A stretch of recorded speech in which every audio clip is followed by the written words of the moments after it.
Hey guys, চলে আসলো DS প্লেক্সের এখন নতুন অ্যাপস, যেটা আগে আপনারা ওয়েবসাইটে গিয়ে দেখতে হতো লাইভ টিভি এবং মুভি।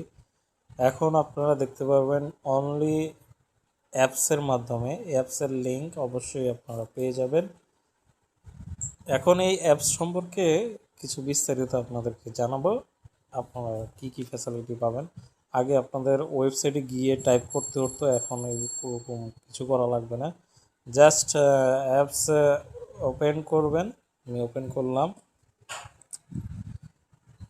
এখানে নেটটা আপনার ক্লিয়ার থাকা খুবই জরুরি, তাহলে আপনি ফুল সাপোর্ট পাবেন। অ্যাপসটা চালু হওয়ার সাথে সাথে খুব সুন্দরভাবে ইন্টারফেসটা আসবে আপনার সামনে। এখানে সব ধরনের মুভিগুলো দেখতে পারবেন আপনি। এই যে যখন ট্রেন্ডিং যে মুভিগুলো, ট্রেন্ডিং নাও, এখানে যদি আমরা দেখি, এখানে অল নিউ মুভিসগুলো যেগুলো ট্রেন্ডিংয়ে রয়েছে সেগুলো আপনি এক নজরে দেখতে পারবেন। এবং যদি ওল্ড কোনো মুভি দেখতে চান তাহলে শুধু মুভিসে ক্লিক করবেন। এইখানে আপনারা সব ধরনের মুভি একসাথে চলে আসবে। এবং যদি কোনো সার্চ করে নিতে চান, যেমন কিছু সার্চ করে দেখতে পারেন, এখানে সব ধরনের যেটা সার্চ করবেন সেটা চলে আসবে। যেমন 2018 সালের অ্যাভেঞ্জার মুভি ইনফিনিটি ওয়ার, এটা সার্চ করলাম আমি, এটা চলে আসলো। তো যদি ওয়াচ নাওতে ক্লিক করি তাহলে সেটা আপনি এইখানে বসেই ওয়াচ, অথবা মানে এখানেই লাইভ আপনি দেখতে পারবেন। আপনার অন্য কোথাও যাওয়া লাগবে না। এখানে প্লে বাটনে ক্লিক করলেই মুভিটা চালু হয়ে যাবে।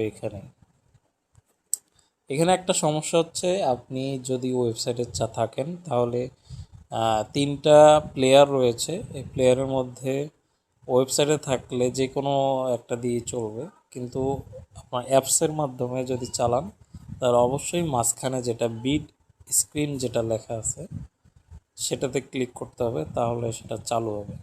তা আমরা দেখতে পারতেছি অলরেডি মুভি চালু হয়ে গেছে।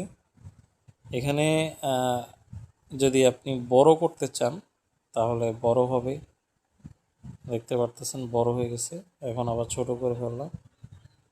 তো এটা ছিল মুভির ব্যাপারগুলো। এখন আমরা লাস্ট একদম শেষে ডান পাশে লাইভ টিভি দেখতে পারতেছি। আবার থ্রি ডটে ক্লিক করে আমরা চাইলে এখানেও লাইভ টিভি দেখতে পারতেছি, যেখানে লাইভ উঠে আছে।